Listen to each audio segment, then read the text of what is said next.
So could you just maybe briefly talk us through the show? What's in the show and what of your work does it represent? Well, I mean, this is a design museum, so, we felt that there should be a kind of big design component. The dance is mostly kind of a sample, it's not everything, of all material and also Wolfsburg and all these projects. And on the wall, the animated wall with all the animation shows the films of all the product and pictures. So it's more like a catalog. And upstairs are all some recent models, built models, and all the furniture and all the new drawings.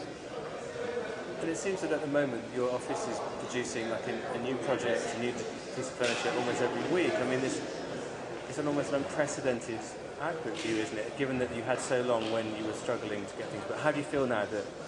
I think it's very exciting, actually.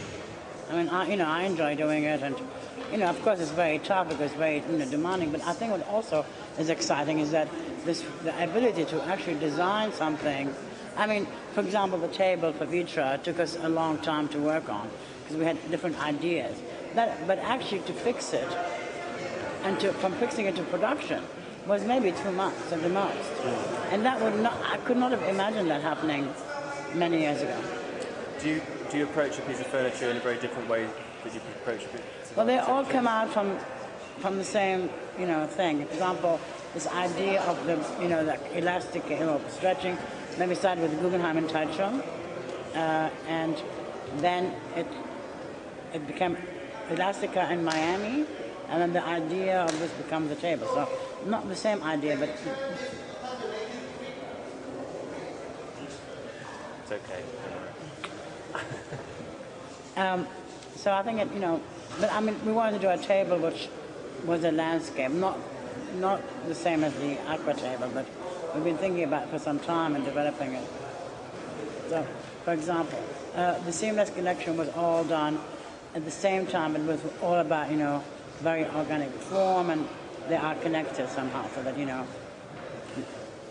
And now that you're successful now, you're building real projects, you've got like lots of designs that are coming out. What are the areas that you'd like to push into now? Are you happy to just do more and more buildings, or do you want to get more involved in master planning, for example? Well, we're doing actually quite a few master plans. We're doing a very large master plan in Istanbul. We've done a big master plan in Bilbao. Yeah, I think that it's not an issue of scale. I think that an issue of ideas about how you can actually impact on a larger scale. I still think there are no some examples of some ideas which are based on a larger scale. Not on the scale of a city only, but on the city of a part of a city, like an enormous size, which doesn't have to have one building, which is big, but a series of buildings. I think, and also what is important for me is that some of these ideas we've thought about, like, porosity of the ground, mobility of the ground, actually does occur within not only a civic space, but also how it impacts on, commercial, residential, offices.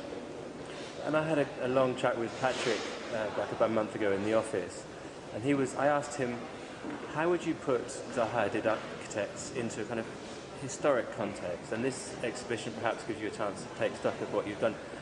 How do you view yourself? How do you view what you're bringing to architecture?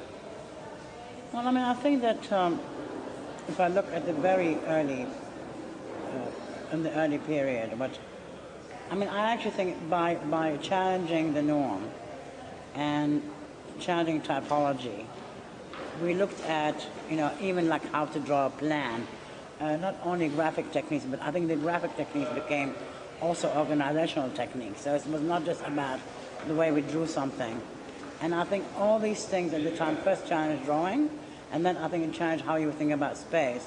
And I mean, I cannot claim that I kind of did that alone in any way, but I think that in the research in the last 30 years and the push for, new typologies, I think has had an impact on, maybe not so much in London, but it had an impact on architecture generally, I think, in a good way.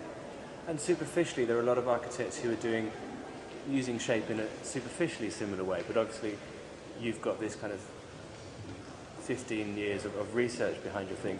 But do you look around and think, maybe I need to push the envelope more now so that Yeah, I mean, I think can we do that. distinguish We do myself? that all the time. We're not really kind of a static office, and I think what it's now that every time, we have a new, we can't invent the rules every day, but every, I mean, if I look at the work, I would say every 5-6 years there was a kind of something which connects the work and makes another.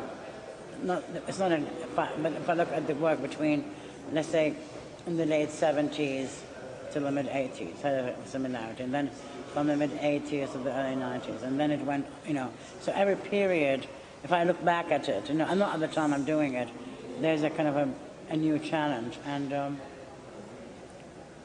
so last question then, what are the things that you're working on now that you think might be the new areas well, I for think that the exploration? Istanbul master plan is very interesting, and I think that we're looking at other projects now, for example, in areas like, even like, Kazakhstan. I think the Abu Dhabi, the Middle Eastern projects are rather new. I think the Abu Dhabi Performance Art Center, this idea of kind of layering, performance spaces and using, technology, like the vein of the building to kind of ramp and move.